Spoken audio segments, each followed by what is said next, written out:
নমস্কার বন্ধুরা, তিতলি রান্নাবান্না চ্যানেলে আপনাদের স্বাগত। আজ বানাবো নিরামিষ একটি রেসিপি, কাঁচকলার কোপ্তা।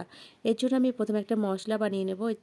গোটা জিরে, গোটা ধনে আর 3টে শুকনো লঙ্কা ভালো করে ভেজে আমি গুঁড়ো করে নেব। এরপর আমি কাঁচকলাগুলোকে মাঝখান দিয়ে কেটে সিদ্ধ করতে দেবো। একটা আলুও দিয়ে দিচ্ছি, আর এর মধ্যে লবণ আর হলুদ দিয়ে সিদ্ধ করে নেব।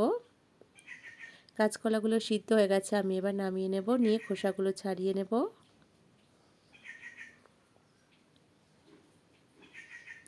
এরপর একটা কাঁটা চামচ দিয়ে ভালো করে ভেঙে নেব।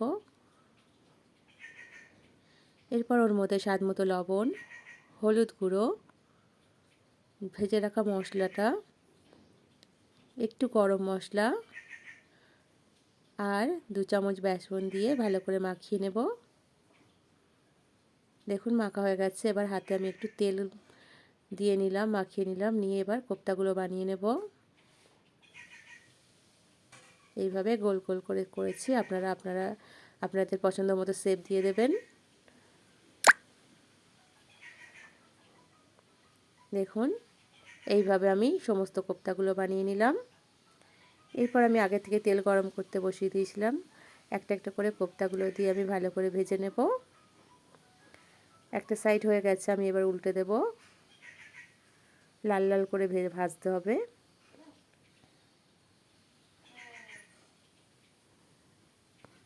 দেখুন বন্ধুরা, সমস্ত কোপ্তাগুলো ভাজা হয়ে গেছে, আর আমি এদিকে আলুটাও ভেজে নিচ্ছি। লাল লাল করে আলুটাও ভেজে নিয়েছি। এবার তুলে নিলাম। এরপরের মধ্যে গোটা জিরে আর গোটা গরম মশলা দিয়ে দিলাম ফোড়নে। এরপর আদা, কাঁচা লঙ্কা আর টমেটোর পেস্টটাও দিয়ে দিলাম, দিয়ে ভালো করে কষিয়ে নেব। এর মধ্যে স্বাদ মতো লবণ, হলুদ, জিরে গুঁড়ো, ধনে গুঁড়ো, কাশ্মীরি রেড চিলি পাউডার আর সামান্য চিনি দিলে ভালো করে কষিয়ে নেব। এরপর আমি ভেজে রাখা আলুগুলো দিয়ে দিলাম, দিয়ে আবার কিছুক্ষণ কষিয়ে নেব। কষানো হয়ে গেছে, এবার আমি এর মধ্যে জল দিয়ে দেবো, জল দিয়ে ফুটতে দেবো। আলুটা সিদ্ধ হয়ে গেলে আমি এর মধ্যে গরম মশলা দিয়ে দিলাম, দিয়ে কোপ্তাগুলো আমি দিয়ে দেবো, ভেজে রাখা কোপ্তা দিয়ে কিছুক্ষণ পর আমি একটু সামান্য নামাবার আগে ঘি দিয়ে নামিয়ে নেব।